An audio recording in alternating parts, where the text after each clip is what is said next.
அல்ல வெள்ளவாய வீதி பெயரை சொல்லும் போதே நினைவுக்கு வருவது ஒரு துயர நிகழ்வே. ஆம், தங்காலை நகரசபையின் 34 ஊழியர்களுடன் சுற்றுலா சென்ற பஸ் வெள்ளவாய வீதியில் பயணித்த போது ஏற்பட்ட விபத்தில் 16 பேரின் உயிர்கள் காவு கொள்ளப்பட்டன.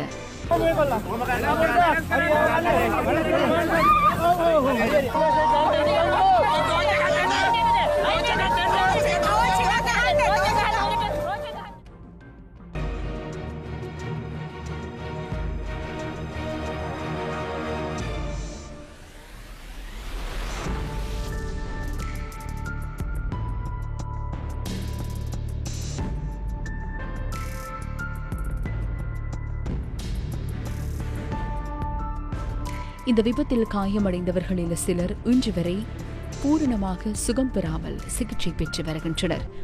விபத்தின் பின்னர் போலீசாரும் பொறுப்பான அதிகாரிகளும் அந்த இடத்துக்கு செல்ல வேண்டாம் என அறிவுறுத்தினார்கள். ஆனால் எம்மின் சிலர் அதனை பின்பற்றவில்லை.